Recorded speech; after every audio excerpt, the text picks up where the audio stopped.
아, 여러분 반갑습니다. 박보안입니다. 제가 드디어 원하던 회사에 입사를 했습니다.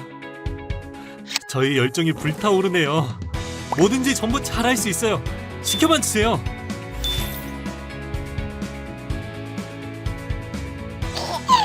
좋을 때다.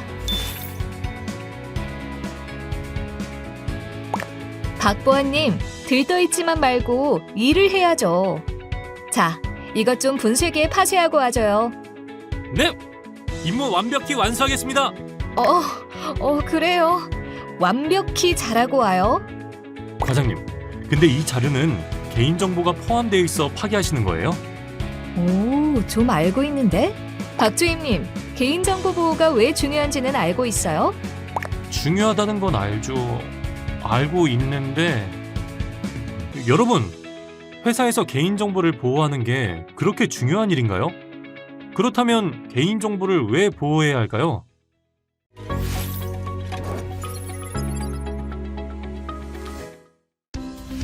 과장님, 고객의 개인정보 유출 사고가 계속 발생하고 있잖아요.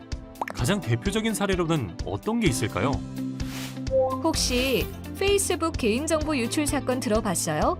2016년 미국 대통령 선거 당시 영국의 데이터 분석 업체 케임브리지 애널리티카가 페이스북 이용자 8,700만 명의 개인정보를 도용해 논란을 일으킨 사건인데요.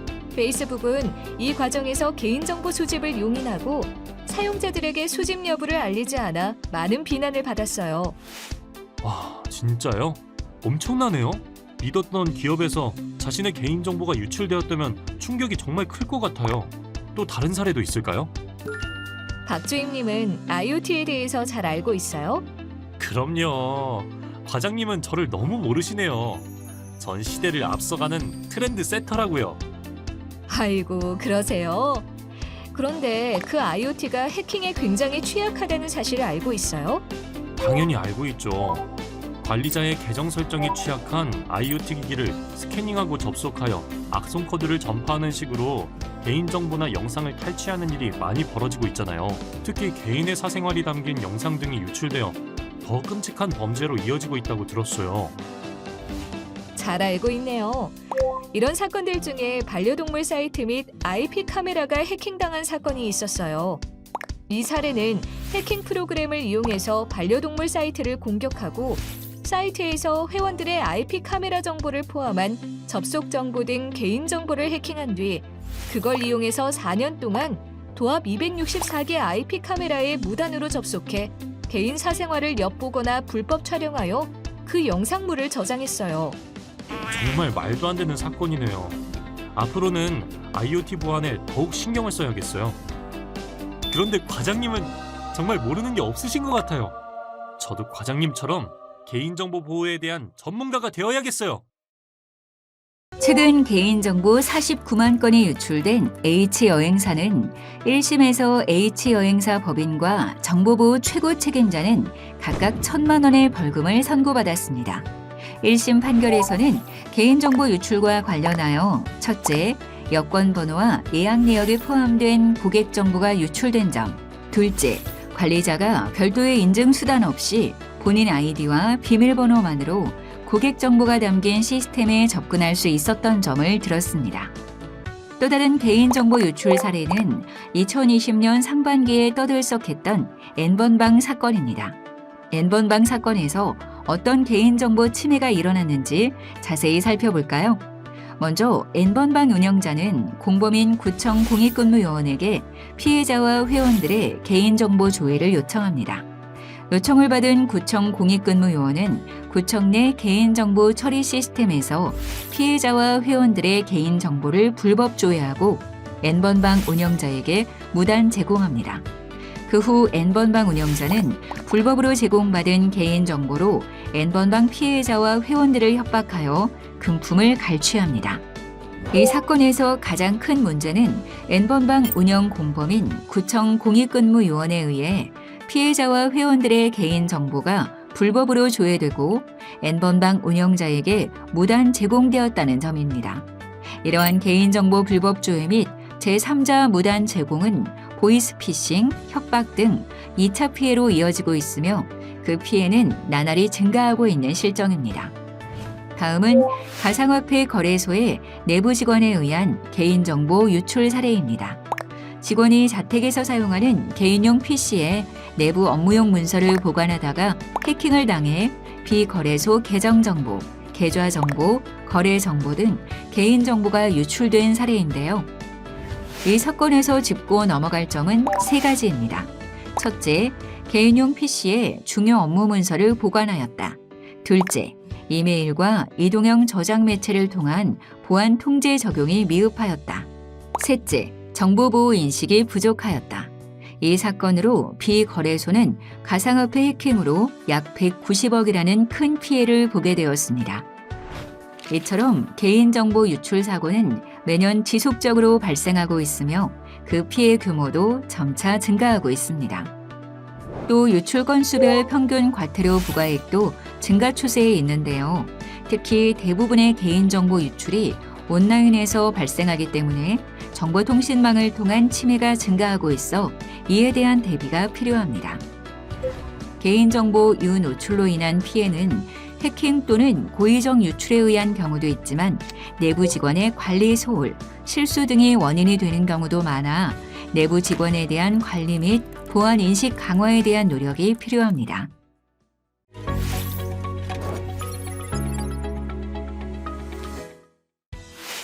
여기서 잠깐! 우리 회사가 기술적 관리적 보호 조치 기준 적용 대상인지 궁금하시나요? 적용 대상은 크게 4가지로 분류할 수 있습니다. 첫째, 전기통신사업법에 따른 전기통신사업자입니다. 초고속 인터넷 사업자, 이동통신사 등 기간통신사업자는 허가를 받아야 하고 국제전화 서비스, 재판매 사업자 등 별정통신사업자는 등록을 해야 하고 부가통신사업자는 신고만 하면 됩니다. 둘째, 영리를 목적으로 전기통신사업자의 전기통신 역물을 이용하여 정보를 제공하거나 정보의 제공을 매개하는 자입니다.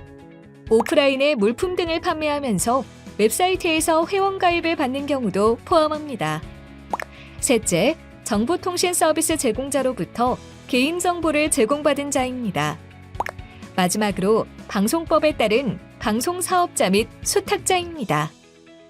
지상파, 종합유선방송, 위성방송, 방송채널 사용, 공동체 라디오 방송, 중계유선방송, 음악유선방송, 그냥 화면으로 보시죠.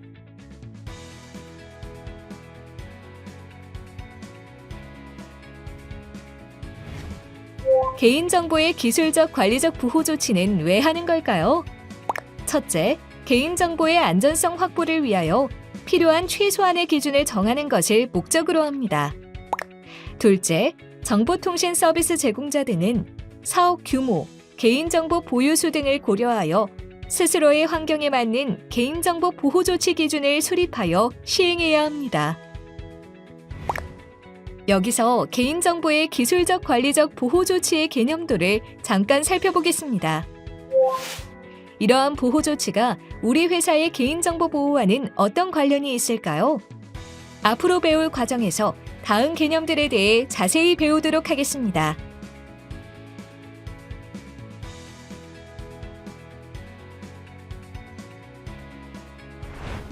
지능화되는 개인정보 유출 사고로부터 우리 회사에서 지금 계획 중인 쇼핑몰을 안전하게 지키려면 어떤 준비가 필요할까요? 계획 중인 쇼핑몰에서 특히 개인정보 처리 시스템을 안정적으로 기획하고 개발 및 운영하기 위해서는 개인정보 보호를 위한 안전조치가 필요합니다. 오, 박주임님, 비슷했어요. 그럼 개인정보의 기술적 관리적 보호 조치를 회사가 준비 중인 우리 쇼핑몰의 기획, 개발, 운영 단계에는 어떻게 연관시킬 수 있을까요? 제가 알고 있는 선에서 설명드리자면 우리 쇼핑몰을 안정적으로 서비스하기 위해 먼저 첫 번째 기획 단계에서는 쇼핑몰 개발 전 내부 관리 계획을 수립하고 시행해야 합니다. 두 번째 개인정보 처리 시스템 개발 및 구축 단계에서는 개인정보 암호화나 접근 통제 등 개인정보 보호를 위한 보호 조치를 해야 합니다. 마지막 세 번째 운영 단계에서는 쇼핑몰 운영을 위한 물리적 보안 통제를 이행해야 합니다. 맞죠? 박주임님, 진짜 준비된 인재였군요. 그렇다면 저와 함께 우리 회사에서 준비 중인 프라이버시 쇼핑몰의 개인정보 기술적, 관리적 보호 조치에 대해 자세히 알아볼까요? 우리 회사의 중요 프로젝트, 프라이버시 쇼핑몰. 우리 회사에서 준비 중인 프라이버시 쇼핑몰을 위해 박주임님이 말한 3단계 계획에 따라 개인정보 보호 조치를 실행해 보겠습니다. 자, 저희를 따라오시죠. 첫 번째, 기획 단계입니다. 쇼핑몰을 기획하는 단계에서 회사의 개인정보 보호 토대가 되는 내부 관리 계획을 세우자. 개인정보 보호 기본 계획에 해당하는 내부 관리 계획을 마련하여 개인정보 보호 조직의 구성과 운영, 정기적인 교육 실시, 보호 조치를 이행합니다. 두 번째, 개인정보 처리 시스템 개발 구축 단계입니다. 쇼핑몰의 개인정보 처리 시스템을 개발 구축 시 개인정보 보호를 위한 안전 조치를 하자. 개인정보 처리 시스템의 접근 권한을 관리하고 접근 제한 및 망 분리 등을 통해 접근 통제해야 합니다. 또 개인정보 처리 시스템의 접속 기록을 확인 점검하고 위 변조되지 않도록 방지하고 백업을 수행해야 합니다. 개인정보 처리 시스템에서의 비밀번호, 바이오 정보 등 개인정보를 암호화해야 하며 개인정보 처리자 및 개인정보 취급자의 PC에는 백신 소프트웨어 등 보안 프로그램이 설치 및 운영되어야 합니다. 세 번째, 운영 단계입니다. 안정적인 쇼핑몰을 운영하기 위해서는 출입 통제 및 출력물을 보호하고 마스킹을 통해 개인정보의 외부 유노출을 차단하자. 전산실 등 개인정보가 보관된 장소의 출입 및 개인정보의 반출입을 통제하고 시건장치가 있는 곳에 보관하는 등 물리적으로 보안 대책을 마련합니다. 개인정보가 포함된 출력물과 복사물의 보호 조치를 실시하고 개인정보 보호를 위한 개인정보 마스킹 등 표시 제한 조치를 해야 합니다. 그럼 지금부터 저희와 함께 앞서 말한 내용에 대해 자세히 알아보겠습니다.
여러분 반갑습니다.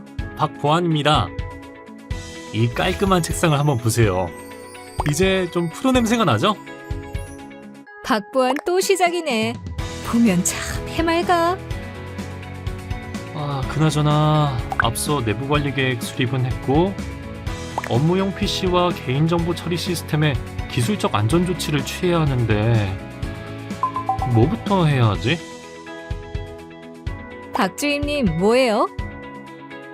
과장님, 업무용 PC와 개인정보 처리 시스템에 기술적 안전 조치를 취해야 하는데 뭐부터 해야 할지 막막해서요. 하나씩 해가면 되죠.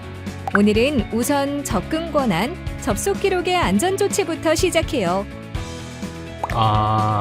접근 권한, 접속 기록, 안전 조치?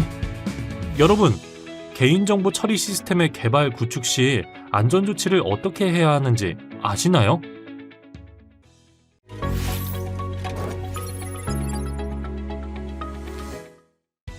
자, 오늘은 접근 권한, 접속 기록의 안전 조치부터 해봅시다.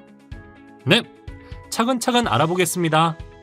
자, 먼저 개인정보 처리 시스템에 대하여 인가되지 않은 접근은 기술적 방법으로 통제해야 해요. 이럴 때는 어떤 것들을 체크해야 할까요? 제 생각에는 시스템 접근 권한 관리, 접근 제한 및 망 분리 등 접근 통제에 관한 사항부터 체크해야 할 것 같아요. 맞아요. 그 다음으로는 시스템의 접속 기록 확인 점검, 위변조 방지 및 백업을 수행해야 해요. 주민등록번호, 비밀번호, 바이오 정보 등 개인정보의 암호화도 필요할 것 같아요. 백신 소프트웨어 등 보안 프로그램도 설치 운영해야 하고요. 와우! 퍼펙트하네요. 오늘은 우선 앞에 두 가지 항목에 대해 알아볼까요? 네,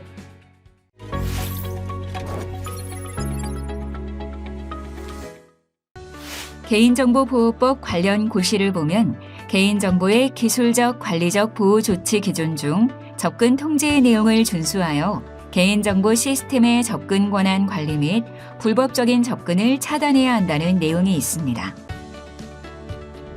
과장님, 혹시 접근 권한 관리를 제대로 하지 않아서 일어난 위반 사례도 있을까요? 과장님이 그런 사례들을 이야기해 주시면 제가 하는 일이 얼마나 중요한지 느낌이 팍 오더라고요. 그래요? 그럼 접근 권한 관리가 미흡했던 사례를 몇 가지 소개해 줄게요.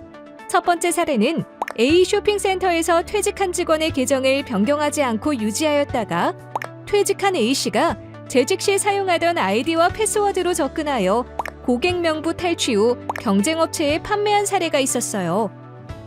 와, 정말 쇼핑센터 입장에서는 황당했겠어요. 퇴직자 접근 권한 관리가 정말 중요하네요. 그럼 접근 권한에 대해 먼저 알아보겠습니다. 개인정보 처리 시스템의 업무 목적 외 불필요한 접근 권한을 최소화하고 인사이동 발생 시 인가되지 않는 접근을 차단해야 합니다. 여기에서 접근 권한이란 개인정보 처리 시스템의 접속, 업무 처리, 개인정보를 생성, 변경, 열람, 삭제할 수 있는 권한을 말합니다. 그럼 첫 번째로 정보통신 서비스 제공자는 접근 권한 관리 절차를 수립할 때 다음의 사항을 고려해야 합니다. 개인정보 처리 시스템에 대한 접근 권한은 업무 수행에 필요한 최소한의 범위로 열람, 수정, 다운로드 등 접근 권한을 구체적으로 업무에 따라 차등 부여해야 합니다. 또 개인정보 처리 시스템의 사용자 계정 발급 시 개인정보 취급자별로 발급하며 다른 취급자와 공유되지 않도록 해야 합니다. 여기서 잠깐! 접근 권한 변경 점검은 특히 중요한데요.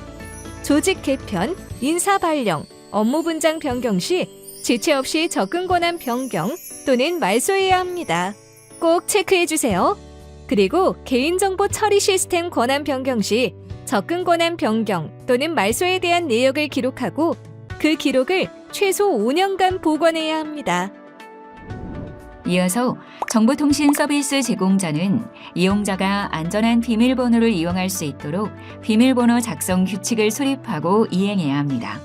법령상 관련 근거에 따른 요구사항이 기본적으로 반영될 수 있도록 개인정보 처리 시스템에 비밀번호 작성 규칙을 적용, 운용해야 합니다. 비밀번호를 설정할 때는 추측이 가능하거나 아이디와 비슷한 비밀번호는 사용하지 않는 것을 권고하며 유효기간을 설정하여 반기별 1회 이상 변경하도록 개발해야 합니다. 또 비밀번호 변경 시 이전 비밀번호를 사용하지 못하도록 해야 합니다. 다음은 비밀번호 적용 규칙에 따라 비밀번호 정책 적용이 잘 되었는지 예시를 통해 함께 살펴보겠습니다.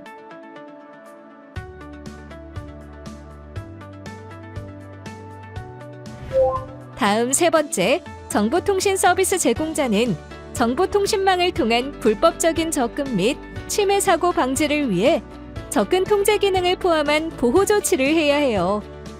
개인정보 처리 시스템에 대한 접속 권한을 IP 주소 등으로 제한하고 인가받지 않은 IP의 접근을 제한하며 접속한 IP 주소 등을 분석하여 불법적인 개인정보 유출 시도를 탐지해야 하는 거죠?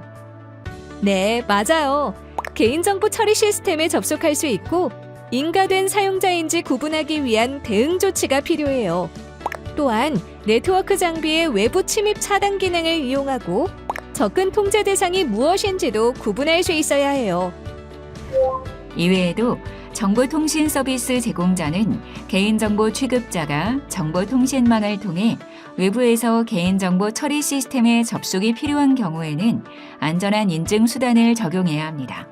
원칙적으로 외부에서는 내부 네트워크로 접속하는 것을 차단해야 하며 지리적으로 떨어져 있는 IDC 센터, 지사, 대리점 등과 업무 시에는 안전한 접속 수단을 적용하여 내부 네트워크에 접속해야 합니다. 그 방법으로는 VPN 또는 전용선을 통해 사용자의 단말기로 개인정보 처리 시스템에 안전하게 연결해야 합니다. 또 외부에서 개인정보 처리 시스템에 접근할 경우 VPN을 통해 개인정보 처리 시스템에 안전하게 연결해야 합니다. 박주임님, 쇼핑몰이나 포털 홈페이지에서 성명, 주민등록번호 등을 이용하여 본인을 확인하는 경우 추가 인증 수단을 제공해야 하는 거 알고 있어요? 그럼요. 인증서나 OTP 같은 게 필요하잖아요. 맞아요. 방금 말한 인증서, OTP 등은 안전한 인증 수단에 속해요. 만약 외부에서 개인정보 처리 시스템에 접근할 경우에는 투팩터 인증으로 접속해야 하는데 SSL VPN을 이용하여 1차로 아이디 비밀번호 인증, 2차로 인증서 휴대폰으로 인증 후 시스템에 접근하는 방식이에요. 투팩터 인증으로 불법적인 접근 및 침해 사고를 미리 방지하는 거군요. 그렇죠. 다음 네 번째, 물리적 또는 논리적 망분리를 적용해야 해요. 전년도 말 기준 직전 3개월간 그 개인정보가 저장 관리되고 있는 이용자 수가 일평균 100만 명 이상이거나 정보통신 서비스 부문 전년도 매출액이 100억 원 이상인 정보통신 서비스 제공자는 개인정보 처리 시스템에서 개인정보를 다운로드 또는 파괴할 수 있거나 접근 권한을 설정할 수 있는 개인정보 취급자의 PC 등을 물리적 또는 논리적으로 망분리해야 해요.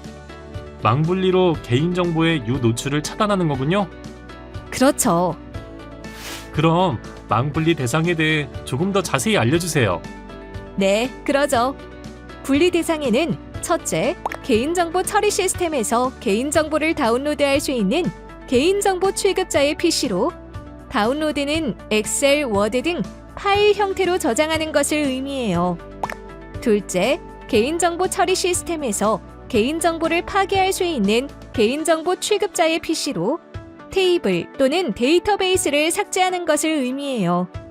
셋째, 개인정보 처리 시스템의 접근 권한을 설정하는 개인정보 취급자의 PC로 다운로드, 파기 등의 접근 권한을 설정하는 것을 의미해요.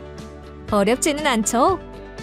그런데 개인정보 처리 시스템에서 단순히 개인정보를 열람, 조회만 할 때도 망분리를 해야 하나요? 아니요. 그 정도는 망분리를 적용하지 않아도 괜찮아요. 앞서 설명한 망분리의 예시를 살펴보겠습니다.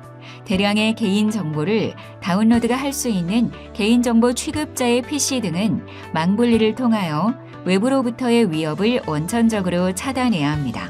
망분리는 물리적 망분리와 논리적 망분리로 나누어지는데 물리적 망분리는 통신망, 장비 등을 물리적으로 이원화한 것으로 인터넷 접속이 불가능한 PC와 인터넷 접속만 가능한 PC로 분리하는 것입니다.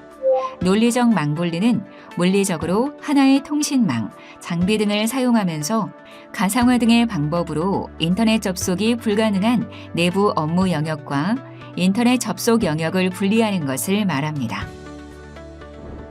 이어서 다섯 번째, 개인정보 유노출 방지를 위한 보호 조치를 적용해야 합니다. 정보통신 서비스 제공자는 처리 중인 개인정보가 인터넷 홈페이지, P2P, 공유 설정 등을 통하여 열람 권한이 없는 자에게 공개되거나 외부에 유출되지 않도록 개인정보 처리 시스템 및 개인정보 취급자의 PC와 모바일 기기에 보호 조치를 취해야 합니다. 인터넷 홈페이지의 경우 서비스 제공자에 사용되지 않거나 관리되지 않는 사이트, 또는 URL에 대해서는 삭제나 차단이 이루어져야 하고 인터넷 홈페이지의 설계, 개발 오류, 개인정보 취급자의 업무상 부주의 등 인터넷 서비스 검색 엔진을 통해 관리자 페이지와 취급 중인 개인정보가 노출되지 않도록 조치해야 해요. 그리고 개인정보 유출 위험을 줄이기 위해 정기적으로 웹 취약점을 점검해야 합니다. 그렇다면 가장 중요한 업무용 PC는 어떻게 관리해야 할까요?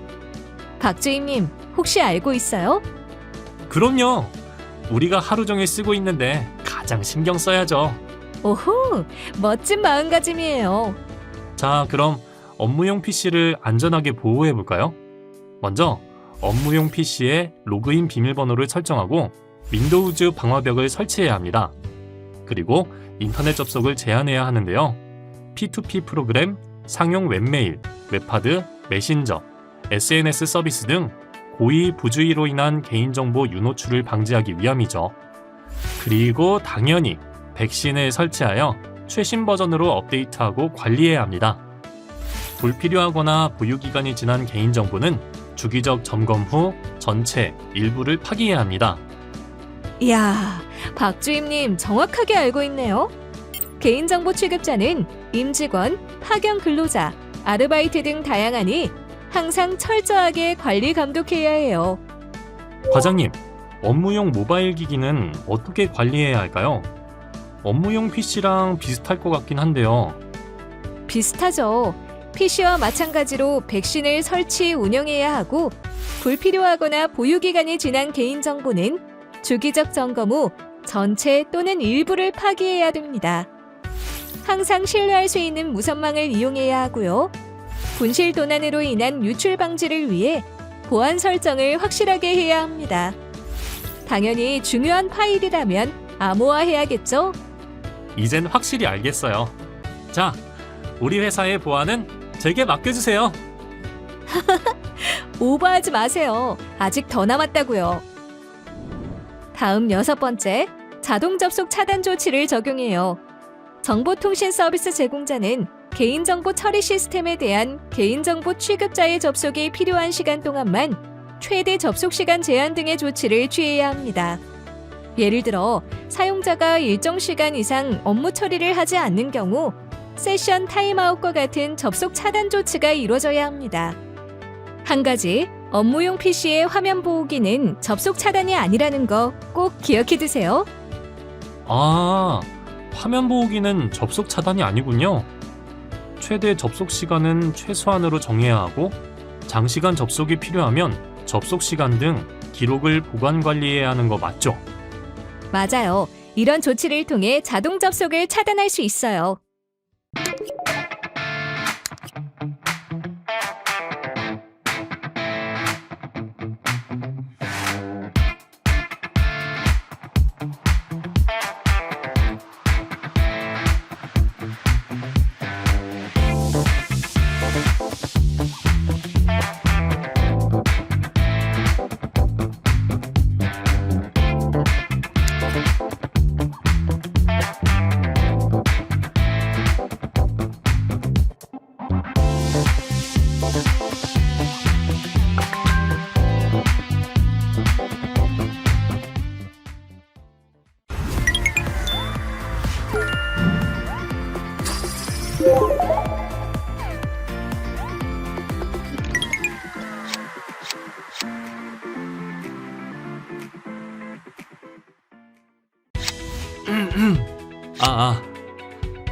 여러분 반갑습니다.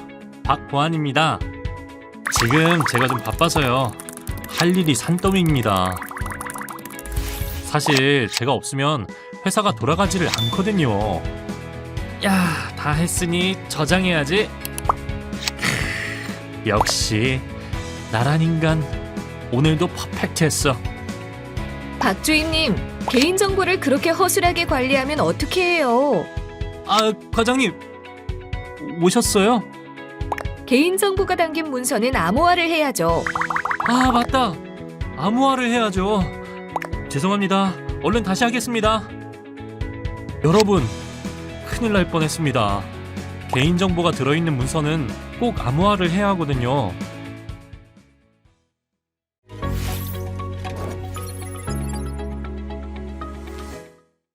개인정보보호법 관련 고시를 보면 개인정보의 기술적, 관리적 보호조치 기준 중 개인정보의 암호화 내용을 준수하여 개인정보 처리자는 개인정보 처리 시스템에서 주민등록번호, 비밀번호, 바이오 정보 등을 안전하게 저장, 전송하기 위해 개인정보의 암호화를 통해 개인정보의 기술적 안전 조치를 강화할 수 있습니다. 과장님, 혹시 개인정보 암호화를 제대로 하지 않아서 일어난 사례도 있을까요? 제가 고객의 개인정보를 암호화하지 않아 위반된 사례들을 몇 가지 알고 있는데 한번 들어보실래요? 첫 번째는 쇼핑몰 사례예요.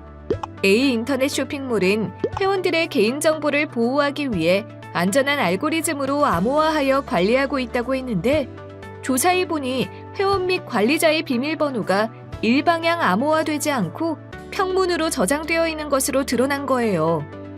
패스워드를 암호화하지 않고 그냥 노출한 거네요. 마음만 먹으면 쉽게 개인정보를 도용할 수 있었겠어요. 이건 좀 상식적으로 이해가 안 되네요.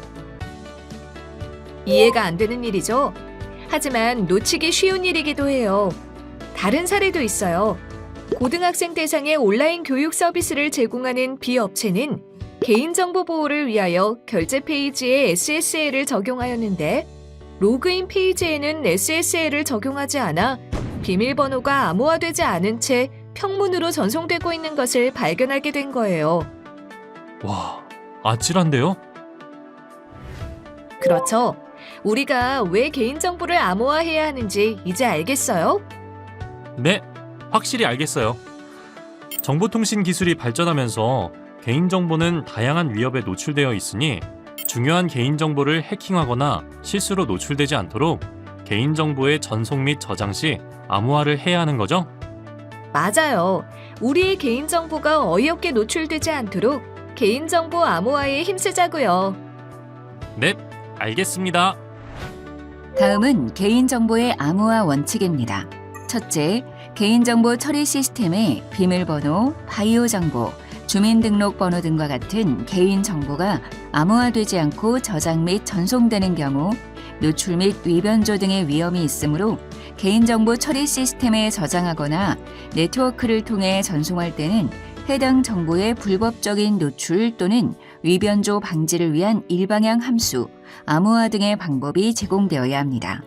둘째, 개인정보를 개인 PC에 저장하는 경우 비인가자의 불법적인 접근이나 해킹 등을 통한 개인정보 유출을 방지하기 위하여 개인정보를 암호화해야 합니다. 셋째, 개인정보를 보조 저장 매체, 모바일 기기 등의 단말기에 저장하는 경우에 분실, 도난 등에 대비하여 개인정보를 암호화해야 합니다. 그럼 지금부터 개인정보의 암호화 방법을 알아보겠습니다. 먼저 비밀번호 저장 시 일방향 암호화 방법입니다. 정보통신 서비스 제공자는 비밀번호가 복호화되지 않도록 일방향으로 암호화하여 저장합니다. 일방향 암호화는 개인정보 취급자 및 이용자 등이 입력한 비밀번호를 평문 형태가 아닌 해시 함수를 통해 얻은 결과값으로 개인정보 처리 시스템에 저장하는 것을 말합니다. 대표적인 해시 함수로는 SHA-2, RIPEMD-160, HASH-160 등이 있으며 비밀번호 확인이 필요한 경우에는 사용자가 입력한 비밀번호를 일방향 암호화하여 개인정보 처리 시스템에 저장된 값과 비교하는 방식으로 검증합니다. 특히 비밀번호를 암호화할 때에는 국내외 암호 연구 관련 기관에서 사용 권고하는 안전한 암호 알고리즘으로 암호화하여 저장해야 합니다. 그 예로 SHA-256 해시 인코드 알고리즘을 잠시 보시겠습니다.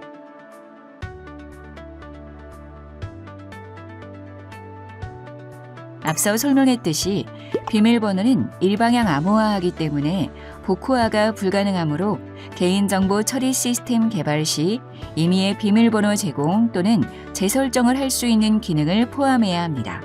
예를 들어 이용자가 비밀번호의 분실 등을 이유로 재발급을 원하는 경우 본인 인증 수단을 활용하여 임시 비밀번호를 부여하고 이용자가 확인 후 사이트에 접속하여 비밀번호를 변경하여 사용하도록 해야 합니다. 여기서 잠깐! 개인정보보호법상 필수적으로 암호화해야 하는 개인정보가 있습니다.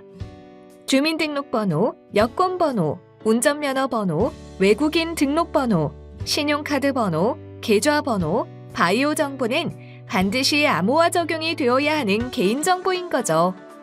안전한 암호화 알고리즘을 적용해야겠네요.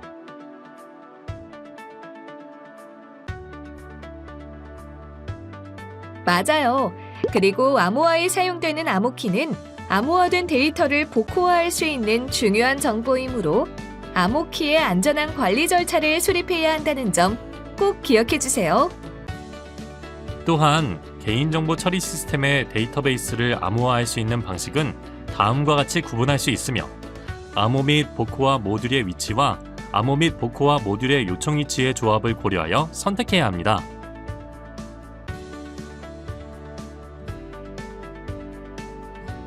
그리고 각 방식의 단점을 보완하기 위하여 2가지 이상의 방식을 혼합하여 구현하기도 합니다.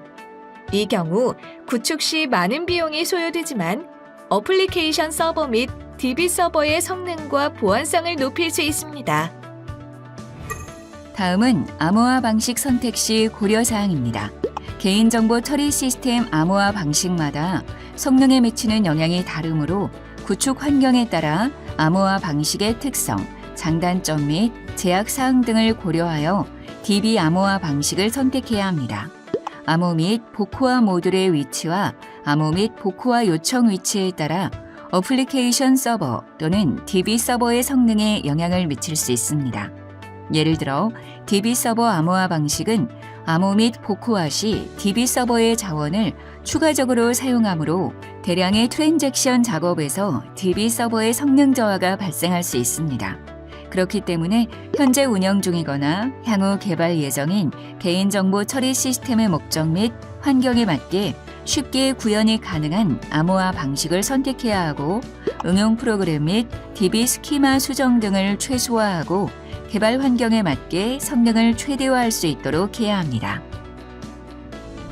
다음은 개인정보 전송 시 암호화에 대해 저와 함께 알아볼까요? 이용자의 성명, 연락처 등의 개인정보와 인증정보를 정보통신망을 통해 인터넷 구간으로 송수신할 때에는 안전한 보안 서버 구축 등의 조치를 통해 암호화해야 합니다. 전송 시 암호화 방법에는 2가지 방식이 있는데요.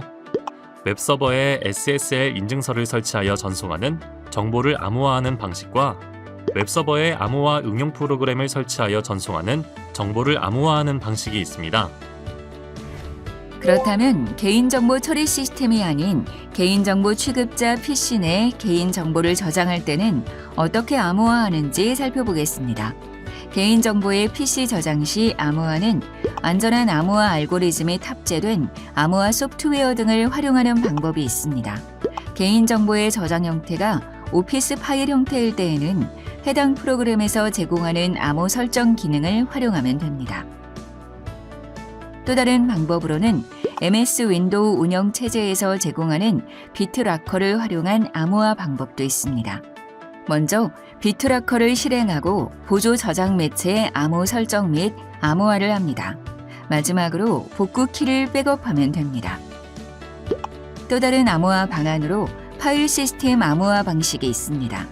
이는 MS 윈도우의 NTFS 버전 3.0에서 추가된 암호화 기능으로 윈도우 서버 2008, 윈도우 7, 윈도우 8, 윈도우 10 등에서 지원합니다.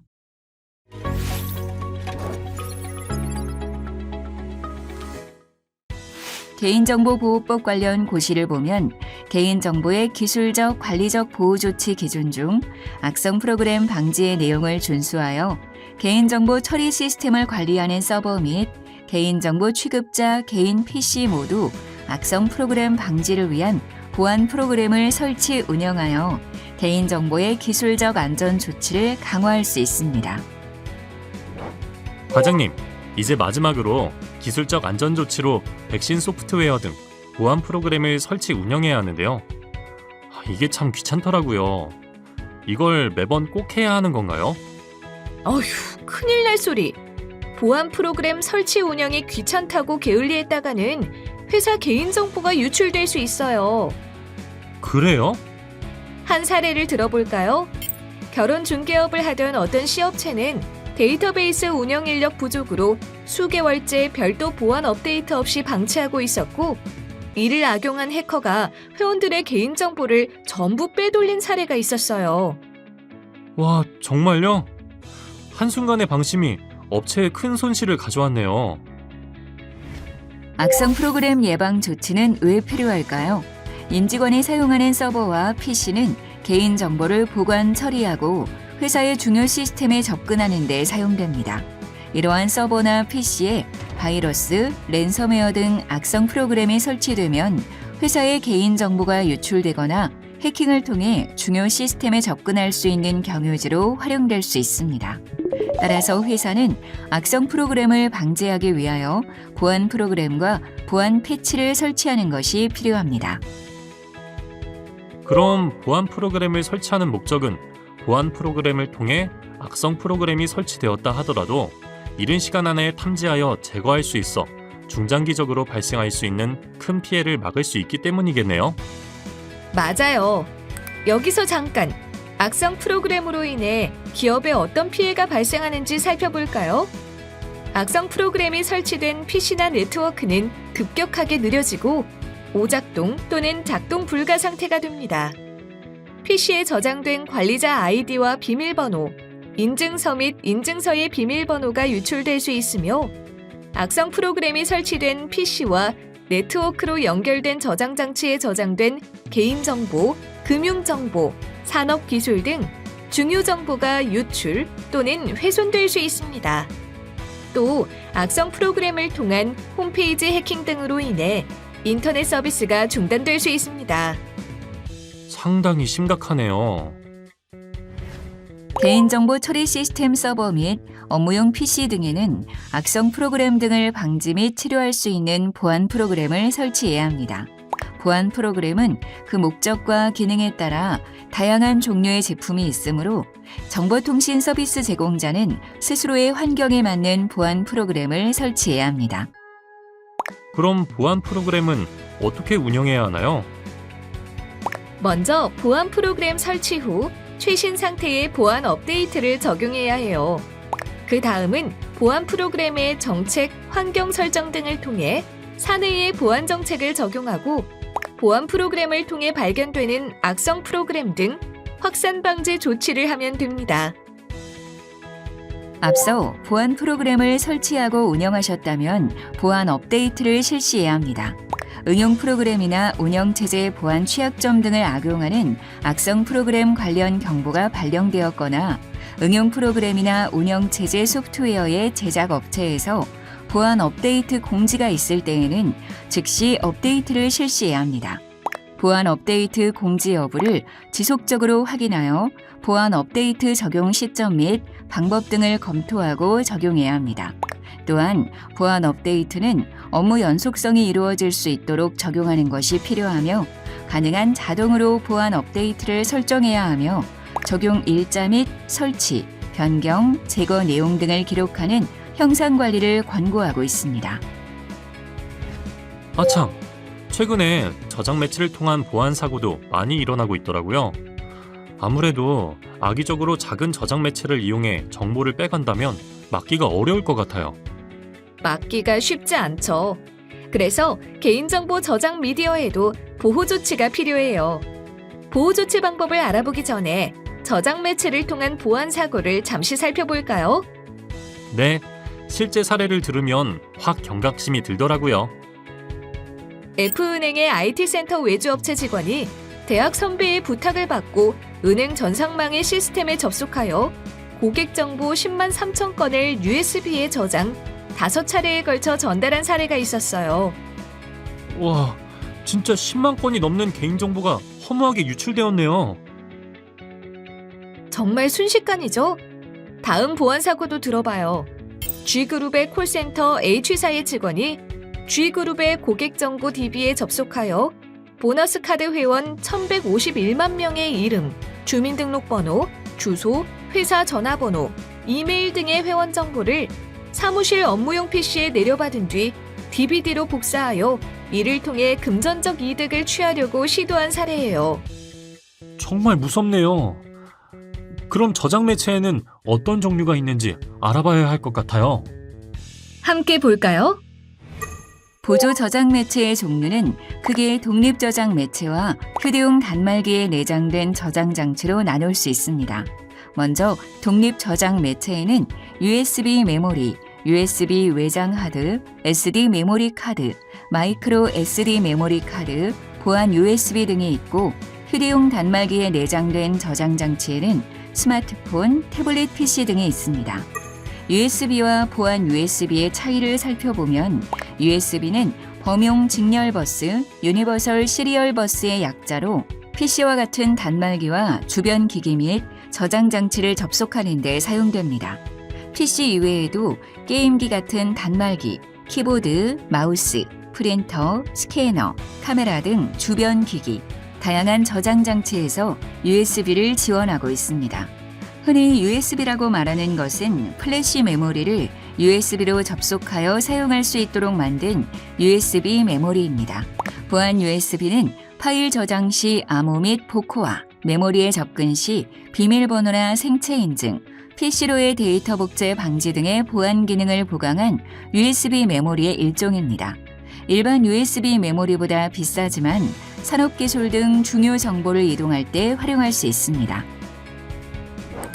여기서 잠깐! 개인 소유의 보조 저장 매체의 사용은 지양하고 불가피한 경우 추가적인 통제를 적용해야 합니다. 개인 소유의 보조 저장 매체는 통제하기 어렵고 이를 통해 내부 중요 정보가 유출되는 경우가 있으므로 기업 업무에는 기업에서 제공한 개인용 저장 매체를 사용하고 개인 소유의 보조 저장 매체는 사용하지 않도록 해야 하는 거죠? 맞아요. 개인 소유 보조 저장 매체의 사용이 불가피한 경우 관리대장을 작성해서 관리해야 해요. 분실, 도난의 위험이 있으니까 모든 보조 저장 매체는 잠근 장치가 있는 캐비닛이나 서랍장에 보관해야겠어요. 잠시 자리를 비울 때도 보조 저장 매체가 책상 위 등에 방치되지 않도록 관리하고요. 그렇죠. 꺼진 불도 다시 보자. 그러니 절대 방심하면 안 돼요. 만약 외부에서 반입한 보조 저장 매체를 PC에 접속하여 이용할 경우 백신으로 악성 프로그램 설치 여부를 점검해야 해요. 그리고 보조 저장 매체를 파기할 때도 신경을 써줘야 하는데요. 일단 저장 매체를 완전 폐기할 때는 물리적 방법으로 완전 폐기해야 합니다. 그리고 재사용을 위해 데이터만 삭제할 때는 운영체제가 제공하는 로우 레벨 포맷을 하거나 완전 삭제 프로그램을 이용해 데이터를 완전 삭제해주면 됩니다. 이제는 기술적으로 어떤 조치를 해야 하는지 알 것 같아요. 어떻게 보면 당연하고 쉬운 일인데 방심하는 순간 큰 사고로 이어지니 항상 꼼꼼히 보호 조치를 해야겠어요. 맞아요. 보안 사고는 방심에서 시작되는 거예요. 이제 박주임님은 보안 마스터가 되어가는 것 같은데요. 에이, 아직 멀었습니다. 더 많은 지도 편달 부탁드려요. 물론이죠. 언제든지 궁금한 게 있으면 물어봐요.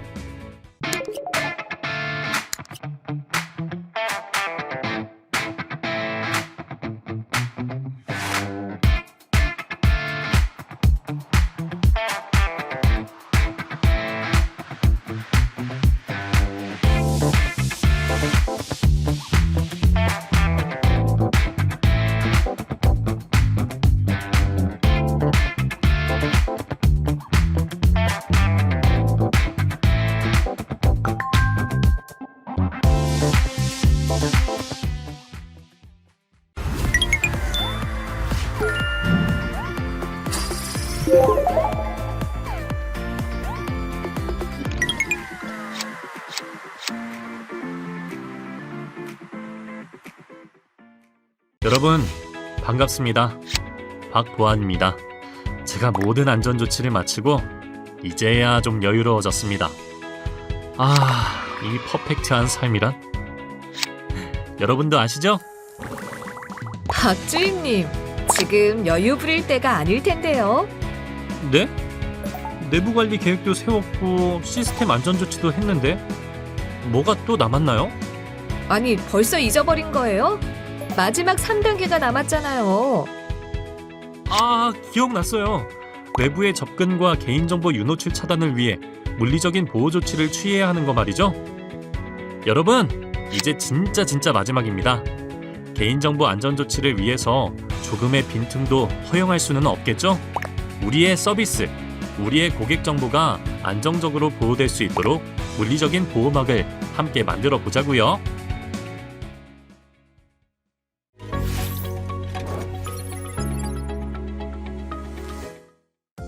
개인정보보호법 관련 고시를 보면 개인정보의 기술적 관리적 보호 조치 기준 중 출력 복사 시 보호 조치의 내용을 준수하여 개인정보 처리 시스템에서 개인정보의 출력 시 용도에 따라 출력 항목을 최소화로 하는 등의 방법으로 개인정보의 물리적 안전 조치를 강화할 수 있습니다. 또한 개인정보 표시 제한 보호 조치의 내용을 준수하여 개인정보 처리 시스템에서 개인정보의 조회, 출력 등의 업무 과정에서 개인정보를 마스킹하는 등의 방법으로 개인정보의 물리적 안전 조치를 강화할 수 있습니다. 과장님, 만약에 개인정보를 출력해서 유출하면 어떻게 되나요? 예전에 이 은행 직원 F씨는 대출 영업 실적을 올리기 위하여 평소 친분이 있던 대출 모집인 G씨와 공모하여 고객 정보를 유출하려고 한 사례가 있었어요. F씨는 고객 정보 시스템의 접근 권한을 통해 고객 정보 34,000건을 PC에 다운로드 받는 데는 성공하였으나 이 은행의 보안 프로그램 때문에 USB에 저장하는 데는 실패했죠. 이에 F씨는 다운로드한 고객 정보를 3차례에 거쳐 문서로 출력, 대출 모집인 G씨에게 전달한 거죠. 경찰은 이들에게 징역 1년에서 3년을 구형했어요. 징역 3년이요? 와... 하긴 이 정도는 돼야 개인정보를 유출할 생각을 안 하겠네요. 또 다른 사례로 H은행은 고객 관리의 편의성을 위하여 고객 관리 시스템을 도입하였는데요. 고객 관리 시스템에서는 고객들의 개인정보와 신용정보를 비롯하여 거래 내역들을 쉽게 관리할 수 있었지만 고객 관리의 편의성을 위해 해당 정보들은 별도 마스킹 없이 처리되고 있었어요. 이러한 시스템 취약점을 악용하여 직원 중 한 명은 고객들의 개인정보를 출력하여 홍보 및 판촉회사에 제공하여 금전적 이득을 취한 사실이 드러났었죠. 조금 편하게 하자고 중요한 걸 놓친 거네요. 자, 이제 출력 복사 시 보호 조치가 왜 필요한지 알겠어요? 네, 업무를 하면서 PC에서 개인정보를 처리하거나 다른 사람에게서 파일로 받아서 출력 복사하기도 하고 개인정보가 담긴 파일을 USB나 외장하드 등 휴대용 저장 매체에 저장하기도 하잖아요. 그런데 출력물과 휴대용 저장 매체는 이동성이 있고 휴대가 간편하기 때문에 유출되기 쉬운 거죠. 맞아요. 그러니까 개인정보가 포함된 출력물은 항상 안전한 곳에 보관하고 사용 후 즉시 파기하고 개인정보의 출력 복사 시에는 개인정보를 최소화하고 알아볼 수 없도록 마스킹하는 것이 필요한 거예요. 개인정보 처리 시스템 내에서 개인정보가 포함된 파일을 인수하거나 화면에 출력할 때에는 그 용도를 정확히 특정하고 용도에 따라 출력 항목을 최소화해야 합니다. 예를 들어 대리점, 고객 상담, 영업 등 업무에 대하여 각각의 업무 형태나 개인정보 처리 시스템의 접근 권한에 따라 보여주는 출력 항목을 다르게 설정하는 것입니다. 여기서 잠깐! 문서의 안전한 출력만큼이나 중요한 것은 문서의 관리입니다. 중요 문서는 기밀, 대외비 등으로 중요도 또는 보안 등급으로 분류해야 합니다. 문서를 보관할 때도 신경을 써야 되죠? 중요 문서는 잠금 장치가 있는 캐비닛이나 서랍장에 보관하고 잠시 자리를 비우거나 퇴근할 때 중요 문서가 책꽂이나 책상 위 등 쉽게 눈에 띄는 곳에 방치되지 않도록 해야겠어요. 맞아요. 별도의 문서고에 중요 문서를 보관하는 경우 문서고를 보호구역으로 설정한 뒤 출입 보안 장치를 설치하고 출입을 감시할 수 있는 CCTV를 설치해야 돼요. 문서고를 출입할 수 있는 인력은 최소한으로 지정하는 게 좋겠죠? 아참! 프린터로 문서를 인쇄하는 경우 즉시 프린터로 가서 해당 문서를 수령해야 돼요. 기밀 문서 출력해놓고 늦게 가지러 갔다가 없어지기라도 하면 큰일이잖아요. 맞아요. 그리고 항상 프린터에 중요 문서가 방치되어 있는지 점검해야 해요. 중요 문서는 당연히 파쇄기를 이용해 파기를 해야 하고 복사, 인쇄, 스캔, 팩스 등을 통해 처리해야 할 중요 문서가 많은 경우 사용자 인증이 가능한 보안 복합기를 도입하는 게 좋을 것 같아요. 좋아요. 꼭 잊지 말고 우리의 소중한 개인정보 문서를 잘 관리해줘요. 다음으로 개인정보 표시 제한 보호 조치에 대해 알아보겠습니다. 개인정보 업무 처리를 목적으로 개인정보의 조회, 출력 등의 업무를 수행하는 과정에서 개인정보를 마스킹하여 표시 제한 조치를 취해야 합니다. 여기서 잠깐! 마스킹된 개인정보가 누구인지 유추가 가능하면 안 되기에 동일한 방식으로 마스킹해야 합니다. 하긴 이용자의 개인정보를 다수의 개인정보 처리 시스템 등에서 각기 다른 방식으로 마스킹할 때에는 다수의 개인정보 처리 시스템을 이용하여 개인정보 취급자가 이용자 개인정보 집합을 구성할 수도 있겠네요. 맞아요. 꼭 동일한 방식으로 마스킹을 해야 해요. 이용자의 개인정보를 마스킹하면 개인정보 유출로 인한 2차 피해 및 확산을 방지할 수도 있으니 신경 쓰자고요. 와, 이것으로 드디어 1. 기획 단계 2. 개인정보 처리 시스템 개발 및 구축 단계 3. 운영 단계까지 개인정보 기술적 관리적 보호 조치를 마쳤네요. 어땠어요? 생각보다 신경 쓸 게 많죠? 한순간의 방심으로 개인과 회사에 큰 재산적 피해 등을 입힐 수 있으니 조금 귀찮더라도 꼼꼼하게 챙겨야 해요. 박주임님은 이제 보안 마스터가 된 것 같네요. 맞습니다. 저는 이제 우리 회사 개인정보 지킴이, 개인정보 보안 마스터입니다. 이게 전부 과장님 덕분입니다. 으이그 못 말려. 계속 보안 마스터가 될 수 있도록 응원할게요. 개인정보 보안은 조금의 틈으로도 무너질 수 있기에 우리 회사의 개인정보 보안은 오늘도 계속됩니다. 쭉!